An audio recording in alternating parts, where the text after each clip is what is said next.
السلام علیکم ورحمۃ اللہ وبرکاتہ۔ میں میت کے سلسلے میں کچھ بات عرض کر رہا ہوں۔ حضرت علی رضی اللہ تعالیٰ عنہ نے فرمایا کہ رسول اللہ صلی اللہ علیہ وسلم نے فرمایا کہ جو کسی میت کو نہلائے یعنی کہ غسل دے اور کفن پہنائے، خوشبو لگائے اور اس کو اٹھائے اور نماز جنازہ پڑھے اور اس کے بعد اس میت کے اندر کوئی عیب دیکھے تو اس کو وہ چھپا لے، تو وہ شخص اللہ کے نزدیک ایسا ہو جاتا ہے جیسا کہ وہ آج ہی دنیا کے اندر ماں کے پیٹ سے پیدا ہو کر کے آیا ہے۔ لیکن ایسا کرنے والے چند ہی لوگ ہیں میرے دوست، ورنہ دیکھا یہ گیا ہے باپ کا جنازہ ہو، ماں کا جنازہ ہو یا کسی اور کا جنازہ ہو، رکھا ہوا ہے، 2-2 3-3 گھنٹے گزر جاتے ہیں مگر وہ میت کا کپڑا تک بیٹا بدلتا نہیں ہے۔ انتظار میں ہے کہ مؤذن صاحب آئیں یا امام صاحب آئیں، وہ بدلیں گے۔ ہم کیوں نہیں بدلیں گے؟ ہمیں گھن آ رہی ہے۔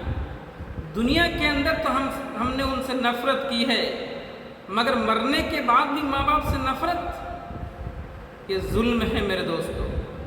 دنیا کے اندر اگر آپ نے اس کے ساتھ اچھا برتاؤ نہیں کیا ہے تو خدا را مرنے کے بعد کم سے کم اس کے ساتھ اچھا برتاؤ کیجئے، اس کو نہلائیے، ان کے کپڑے گندے ہیں تو ان کو بدلیے، ان کو غسل دیجئے، کفن دیجئے، خوشبو لگائیے، اس کو اٹھا کے نماز جنازہ کے لیے لے کے جائیے۔